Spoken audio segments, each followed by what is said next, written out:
Bien, donc nous allons prendre notre lecture aujourd'hui, c'est Romains 12, 12, Psaume 27, 14. Nous allons voir quelque chose qui est très important parce que souvent nous parlons beaucoup de la foi, mais nous ne parlons pas beaucoup, trop d'espérance. Nous parlons de foi, nous parlons d'amour, mais il y a quelque chose qui est très important, l'espérance. Et nous allons voir ici que c'est l'espérance. Il nous dit Romains 12, 12. Réjouissez-vous en espérance. Soyez patients dans l'affliction. Soyez patients dans l'affliction. Persévérez dans la prière. Persévérez dans la prière. Donc, reprends ça. Je n'ai pas bien saisi.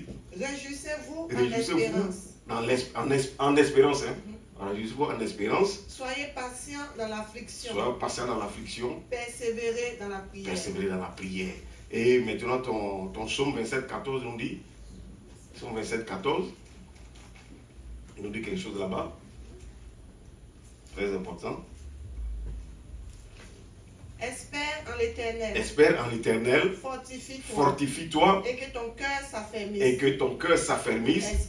Espère en l'Éternel. Alléluia. Donc ici, réjouissez-vous en l'Éternel. Et puis, demeurez dans la prière. En fait, rattaché à la prière. Et dans le psaume, il nous dit, espère en l'Éternel, fortifie-toi. Et que ton cœur s'affermisse. Espère en l'Éternel. Parce que espérer là, nous allons voir que ce n'est pas facile. Tu vois, c'est quelque chose de difficile. Donc l'espérance, en fait, c'est un sentiment de confiance en l'avenir. Tu vois, c'est ce que j'ai relevé, c'est un sentiment de confiance en l'avenir qui porte à attendre avec confiance la réalisation d'un vœu, de ce qu'on souhaite, de ce qu'on désire. Et nous allons voir que l'espérance ici se retrouve dans la foi. Hébreux 11.1. Hébreux 11.1 nous dit quoi? Que la foi est une ferme assurance des choses que l'on espère. Une démonstration de quoi? De celle qu'on ne voit pas. Vous voyez? Donc l'espérance ici est très très très importante. Nous-mêmes quand nous venons ici, nous venons dans l'expectation d'avoir une vie meilleure. Vous voyez? C'est cette espérance-là qui nous conduit ici. Ouais. En venant ici, on se dit non, on a espoir que nous allons obtenir une vie meilleure. Vous voyez? C'est ce qui pousse des jeunes à traverser tout le désert du Sahara, à traverser même la mer. Pour aller où? Pour aller parce qu'ils veulent quoi? Quelque chose de meilleur. Tu vois? Ils ont un vœu. Ils veulent avoir une bonne vie. Ils veulent avoir, c'est pas moi, embrasser cette vie-là que le monde miroite. Donc on se dit que c'est de l'autre côté qu'on peut l'avoir. Mais pourtant, étant même chez toi, tu peux aussi l'avoir. Vous voyez? Mais comme c'est miroité, c'est présenté, nous voulons ça. Donc nous espérons toujours un futur radieux, un futur meilleur. C'est ce qu'on souhaite pour nos enfants. Un futur qui est bien. Nous espérons qu'ils vont réussir. Nous espérons qu'ils vont marier de bonnes femmes ou de bons maris. Vous voyez? Bon, voilà ce que nous espérons. Mais l'espérance là, quand tu regardes, dans l'espérance là, il y a l'attente. Parce qu'il nous dit quoi? Il dit c'est un sentiment de confiance en l'avenir. Donc l'avenir, certainement, peut être proche, peut être lointain, qui porte à attendre avec confiance. Voici le mot ici, le mot attendre. Dans l'espérance, quand tu espères, ça veut dire que tu attends. Tu t'attends à quelque chose. Et cette attente-là peut durer dans le temps. Cette attente peut être, et c'est pas moi, soit être réduite ou peut durer. Et l'attente là, c'est ce qui nous fatigue. Parce que personne n'aime attendre. Qui aime attendre? Tu aimes attendre? Personne n'aime attendre. Quand tu veux manger tout de suite. Voilà, directement. Tu ne veux pas attendre. Hein? Quand tu as la première question, manger après. Parce que c'est tout de suite que tu veux. Ouais. Et en tant que chrétien, l'espérance d'une vie meilleure nous pose aussi ce problème-là.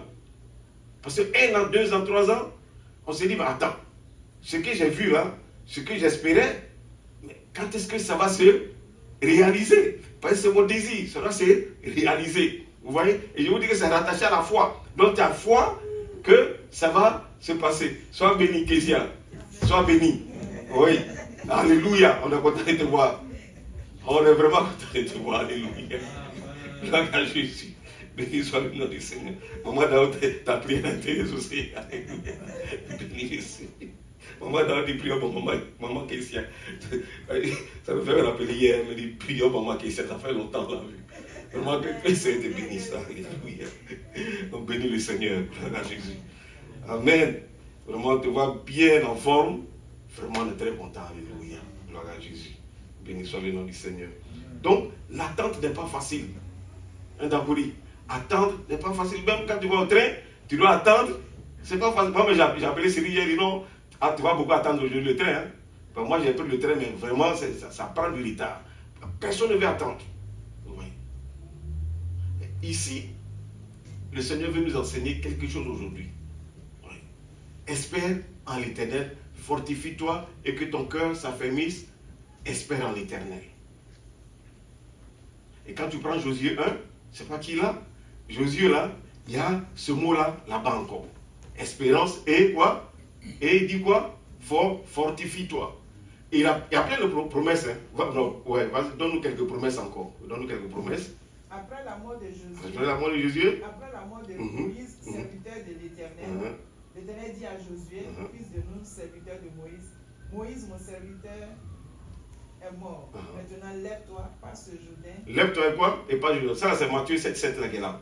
Lève-toi et passe le Jourdain. Il est mort, là, tu vas pas laisser là pleurer tout le temps. Hein? À pleurer. Rien ne va changer. Si tu ne te lèves pas et tu ne passes pas le Jourdain, rien ne va se passer. La terre a été promise. Hein? Il dit, il continue la lecture. Passe le Jourdain, toi et tout ce peuple, pour entrer dans le pays que je donne aux enfants d'Israël. Pour entrer où? Dans le pays que je te donne. Frère, le Seigneur, c'est ce que j'ai dit au départ. Tu vois, il y a des promesses qui sont faites. Mais les promesses là, tu as besoin de te lever. Tu as besoin de faire quelque chose, frère. Tu vois, tu as besoin d'aller demander, d'aller chercher. Tu as besoin d'aller frapper. C'est très important. Oui, continue. Ok, laisse tout ça et viens, donne-nous ce qu'il lui dit de faire. Il dit quoi? Nul ne tiendra devant toi. Bon, tout ça, c'est des promesses. Verset 8, voilà, verset 8. Verset 8. Que ce livre de la loi. Non. Avant ça. Fortifie-toi et quoi? Et prends courage. Ici, la Bible dit quoi? Espère en l'Éternel. Il dit quoi? Fortifie-toi et que ton cœur s'affermisse. Fortifie-toi et prends courage. Courage, là, je vais vous dire une chose. Hein. Dieu ne donne pas le courage. Il faut que tu saches ça. Dieu ne donne pas le courage. Il ne faut pas aller prier, c'est de donner le courage. Ça n'existe pas. Le courage là dépend de toi. Si tu es faible, tu vas rester toujours faible. Si tu es courageux, si quelqu'un te fatigue à l'école, si quelqu'un te fatigue à l'école, si tu ne te lèves pas pour agir, il va toujours te fatiguer. Ça dépend de toi. Ça dépend de toi. Voilà. Il faut que le courage là, c'est pour cela qu'il dit, fortifie-toi et il ne dit pas, je te donne courage. Et bien je vais te fortifier. Non. Fortifie-toi et prends courage. Ah. Continue. C'est toi qui mettras ce peuple en possession du pays que j'ai juré à leur père de leur donner. Donc, il a dit, c'est toi qui prendras possession. Tu peux le prendre si dans l'attente là, attendre en espérant là, parce que l'espérance et l'attente, il faut t'asseoir là, merci. Voilà. Quand tu espères, c'est un exemple de Josué que je vais donner.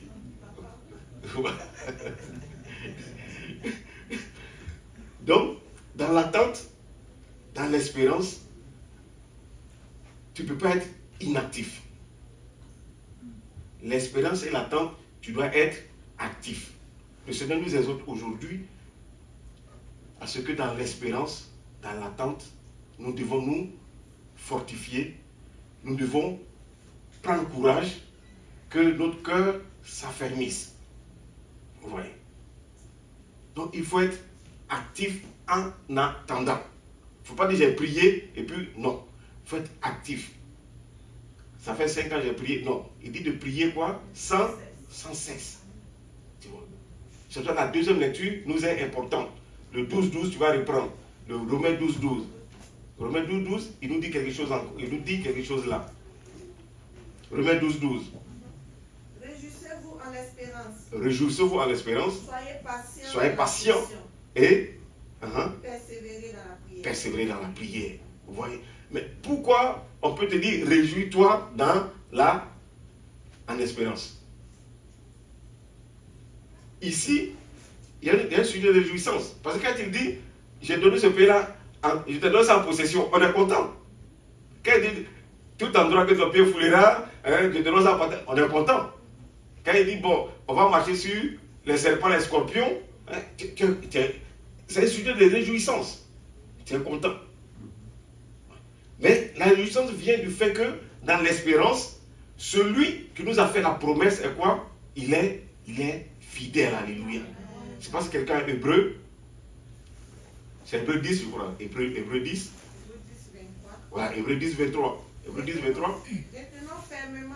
Il dit quoi? Tenons fermement La profession de notre espérance. La profession de notre espérance. Car celui qui a fait la promesse est fidèle. Est fidèle. Celui qui a fait la promesse est fidèle. Vous voyez? Donc la promesse est tangible. La promesse est là. C'est vrai. Mais dans l'espérance là, il nous demande de nous fortifier. Il nous demande aussi de quoi? De prier. Parce que celui qui a fait la promesse là, j'ai un témoignage de lui. Alléluia. Maman Lima, si je te fais une promesse, parce qu'il faut voir aussi celui qui fait la promesse. C'est très important. Hein? Papa Claude. Yes. Voilà. Si quelqu'un te fait, tu as des amis. Il y a des amis, tu sais que lui là, s'il fait une promesse de 100 000 francs, tu peux avoir. Mais il y en a là, quand il te dit une promesse de 100 000, quand tu regardes un peu ses chaussures, tu sais que lui là, quand il a l'état de sa chaussure, bon, de son pantalon, tu sais que vraiment bon, ça t'amène à quoi? À douter. Donc ici, dans l'attente, tu dois te souvenir que celui qui a fait la promesse, c'est un Dieu qui a fait les cieux et la terre. C'est ce Dieu-là qui est allé, comme il a dit tout à l'heure pour la Sainte-Seine, il est allé à la croix pour qui? Pour toi. C'est-à-dire qu'il est prêt, n'est-ce pas, à donner sa vie, ou bien il a même donné même sa vie pour toi. Il fait de tes combats, lui-même c'est ses combats. Oui. Donc quand tu vois le témoignage de celui qui fait la promesse, alors tu ne peux que tenir ferme. Amen. Oui. Tu as une assurance que c'est vrai. L'attente, nous l'avons dit tout à l'heure, elle peut être longue. Mais nous savons une chose, que celui qui a fait la promesse là, c'est lui le maître des temps et des circonstances. Son temps n'est pas notre temps. Vous voyez? C'est comme ça qu'il faut voir la chose. Si tu ne vois pas ça comme ça, ça va te voir. Parce que si tu allies ton temps sur lui, son temps, ça ne peut pas marcher. C'est lui qui a fait la promesse. Il peut les prendre. C'est pas quelqu'un qui disait ça comme ça. Il a promis la terre à Josué. Mais il peut les prendre et puis tuer tous ces gens-là, les enlever, puis mettre Josué là-bas. Il ne le fera pas parce qu'il a besoin de toi pour accomplir cette promesse-là. Alléluia. Afin que quand tu accomplis cela, alors la gloire lui vient. Ouais. Donc ta force là, c'est qui? C'est lui. Donc c'est pour cela dans l'espérance, dans l'attente, il est très important de connaître qui? De connaître ton Créateur, de connaître ton Dieu. C'est pour cela qu'il dit maintenant à Josué, il dit quoi? Que ce livre de la loi. Parce que le livre là, il est l'auteur du livre. Amen. Et c'est dans le livre là que tu peux le connaître. Ce n'est pas en dehors du livre. Et je te dis souvent, tu ne peux pas te baser sur le témoignage de quelqu'un d'autre. Parce que son cas, et puis ton cas, peut être totalement différent. Vous voyez? Donc quand tu dis que ce livre ne se doit pas, donc dans l'attente, hein, pendant que tu attends maman Kessia les papiers, et puis tu attends la résolution, tu attends la décision de l'avocat, mais tu attends la décision du juge, qu'est-ce que tu fais? Le livre ne va pas s'éloigner de toi. Parce que le livre là te met en confiance. Parce que si le livre c'est loin de toi que tu vas demander à Guillaume, Guillaume lui va te donner selon son expérience. Mais son expérience là, il dit non, moi quand j'ai eu ça, ma plaie là, quand j'ai pris la cendre que j'ai mis dedans. Mais quand toi tu as mis la cendre dedans, ça va courir là-bas. Tu vois? Donc c'est pas pareil. Donc c'est pour cela que devant Dieu, Dieu nous demande, pendant l'expérience, pendant l'attente, le silence. C'est très important. Il faut garder silence. Il faut savoir garder silence. Maman, c'est pour qui nous enseignait dimanche là, elle a dit pour les femmes c'est un peu difficile. Mais il faut faire l'effort pour garder le silence. Ah. C'est un cas personnel. Tu gardes silence devant le Seigneur. Sinon, tu vas créer une foule de prophètes. Hein. Ah oui. En bon, tu as ce problème. Ah, mais moi, je connais un prophète. Et puis voilà, puis c'est parti comme ça. Oui. Et tu vas être comme cette femme-là qui a la paix de sang, en train de dépenser l'argent.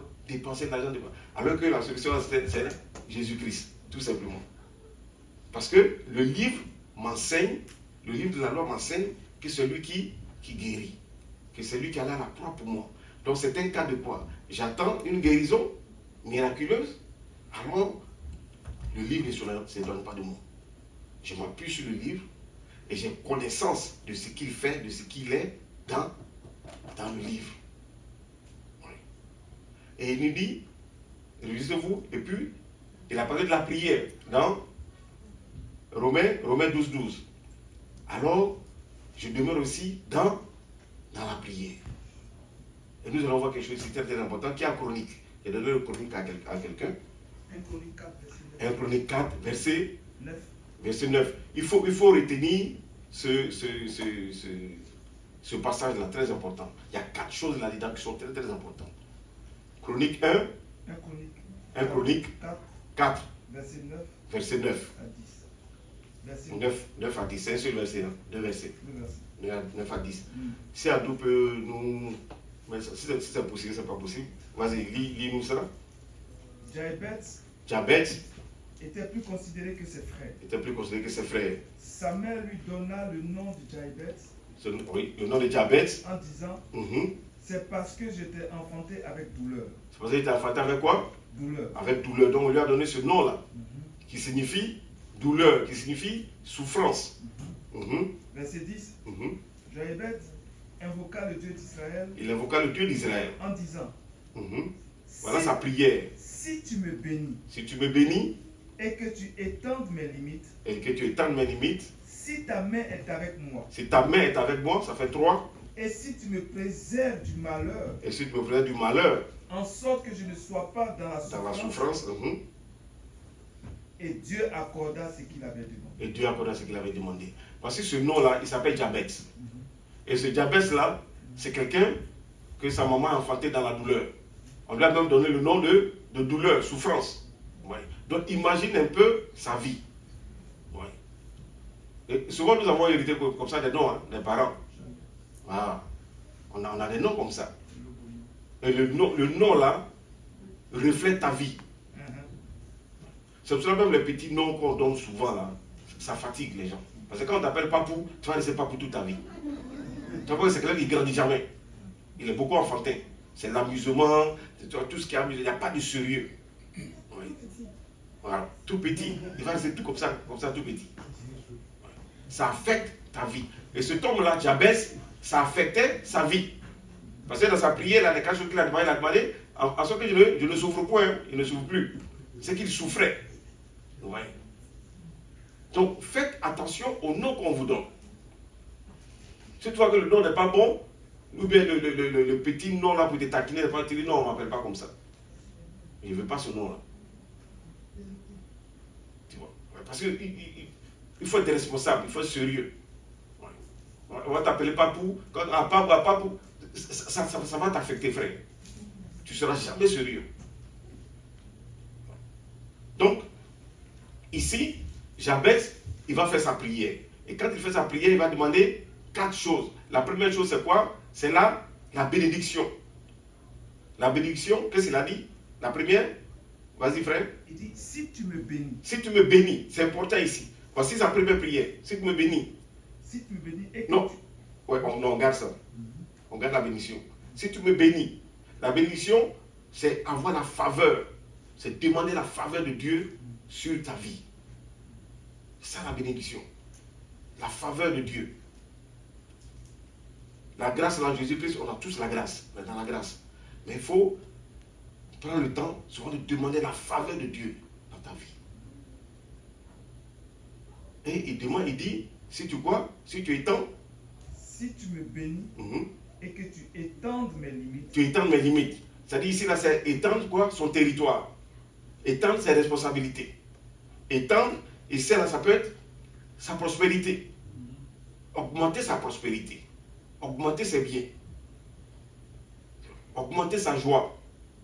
Voilà ce qu'il demande. C'est simple, sa prière n'est pas longue. Et ça, c'est des prières qui plaisent au Seigneur. Ça plaît au Seigneur.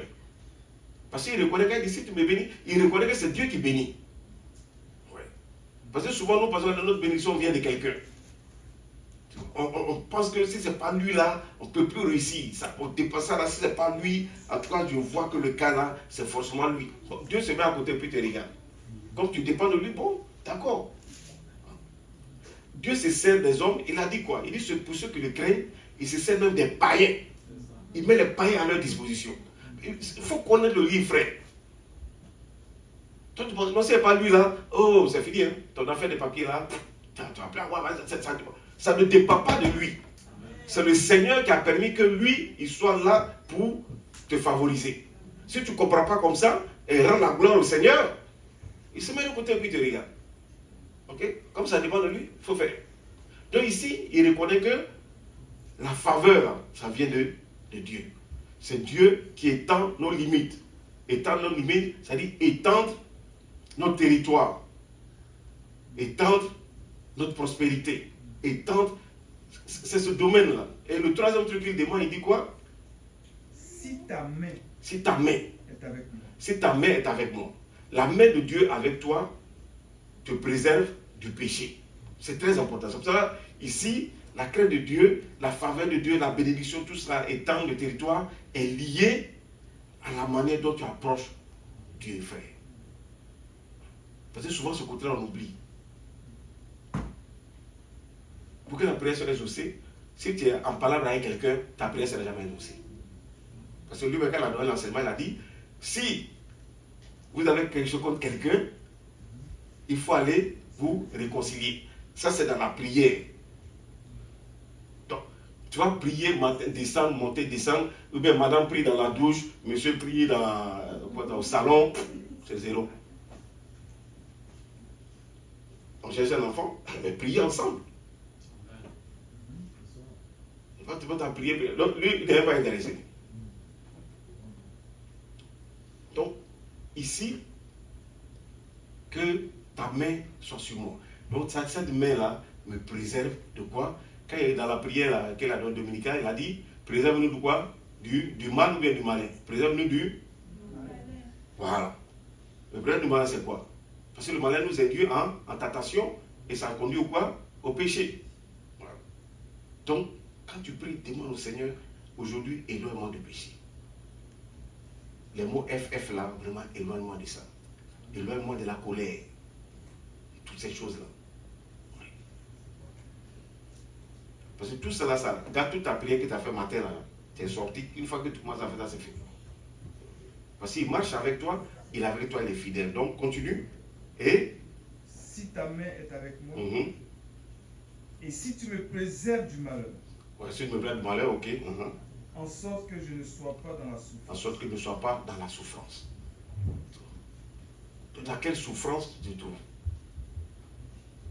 Et Dieu accorda ce qu'il avait demandé. Parce que quelqu'un, si on peut remettre un guillemets ici, qui est maudit. Ouais. La malédiction était sur lui. Ouais. Parce que la maman, elle dit, mais attends, j'ai trop souffert de cet enfant-là. C'est-à-dire quand elle le voit passer, elle dit, mais voilà l'enfant qui m'a fait souffrir. Donc ça attachait à lui. Mais, parce qu'il allait devant le Seigneur a transformé. Donc, dans l'attente, Romains 12, il faut être aussi dans la prière. Que le livre ne s'éloigne pas de toi. C'est très très important. Connaître son Dieu. Alléluia. Béni soit le nom du Seigneur. Gloire à Jésus. Alléluia.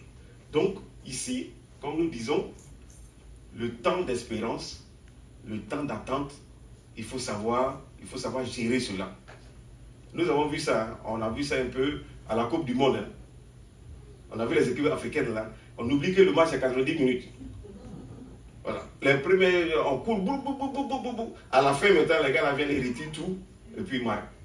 Ça ne sert pas comme une fois. Pas une seule fois, pas deux fois. Voilà. tous ceux qui sont sortis, les Africains qui sont sortis, ils sont sortis par ce défaut-là. Parce que le temps d'attente, si tu ne sais pas gérer ça, tu n'es pas patient, tu es un fruit de l'esprit. Tu es impatient, tu vas prendre des décisions hâtives, des décisions à la hâte. Et quand tu vas prendre ces décisions après, tu vas te mordre les doigts. Ah, mais ça, je n'ai pas. J'allais attendre un peu. Tu vois. Il y a un proverbe là, je ne sais pas si c'est les Ibo, mais dans Zanango. On dit que c'est le chien qui est patient qui mange la plus grosse part. Pas le chien qui est pressé là, quand il vient comme ça, tu le chasses. Mais le chien qui est patient, il attend. Quand tu finis, il sait que tu n'as pas tout fini, tu vas déposer. Il va venir tranquillement. Donc, nos gens là, quand ils commencent, ils courent. À la fin, maintenant, ils sont fatigués. Non, c'est pas qu'ils sont vieux, mais il y a des vieux joueurs aussi de l'autre côté. L'autre équipe, vous savez, des vieux joueurs. Mais, comme ils ne savent pas gérer le temps, ils ne savent pas gérer le temps de match, ils ont des problèmes. Eux tous sont sortis par ça. Sinon, les équipes là, européennes, là, ils manquent souvent un but là, c'est collé jusqu'à la fin. Ils savent gérer la chose. Et c'est ce que le Seigneur veut nous amener à faire ce matin. Tu vois. Nous avons la foi, il y a l'espérance, mais l'espérance que nous avons dans le Seigneur là, il faut savoir gérer ça. C'est un temps qu'il faut savoir gérer. Il faut savoir gérer ce temps-là, c'est très important. Si tu ne sais pas gérer ce temps-là, tu vas dévier. Tu vas passer à côté de la bénédiction du Seigneur. Très important. Alléluia. Béni soit le nom du Seigneur. Gloire à Jésus. Mais l'heure s'est arrêtée là. Je ne sais pas c'est quelle heure. L'heure s'est arrêtée là. Sur l'écran. Quelqu'un a dû débrancher à haut là. 11 heures. Ok. Alléluia. Donc, en résumé, quand nous attendons, sachons que notre référence, c'est le livre. Et connaissons le témoignage de celui qui a fait les promesses. Et sa parole dit que lui qui a fait les promesses, il est fidèle. Et comme il est fidèle, alors je reconnais que mon temps n'est pas son temps. C'est son temps qui est le meilleur. Je sais que j'attends les papiers depuis longtemps, mais il y en a qui ont les papiers, quand ils sont dans des maladies, ils sont décédés ici. Donc souvent, ils me préservent de quelque chose. Parce que quand ils arrivent, la vie chrétienne s'arrête et puis l'orgueil commence. Je vais montrer qu'ils sont arrivés. Voilà. Et ça attire quoi? Et comme il y a l'orgueil, le Seigneur n'est plus là. Parce que lui, les orgueils, il n'est pas dedans. Donc, quand tu vas, tu fais ton orgueil là, ok. Tu viens avec la réalité que le monsieur vit. Mais quand il va à l'hôpital, il dit mon ventre, eux ne voient pas. Puisque quand il vient, le ventre est plat. Mais c'est quand il va se coucher toute la nuit là, le ventre est comme ça. Ouais. Donc souvent, dans l'attente, il faut te dire, ah non, le Seigneur qui me connaît, qui m'a créé, a un plan pour moi. Donc je ne vais pas forcer. Mais j'attends son temps. Et son temps est toujours le meilleur temps. Alléluia. Voilà. Sois pas longtemps. Voilà. Donc le meilleur est devant nous. Amen. Donc nous allons baisser les têtes et nous allons demander au Seigneur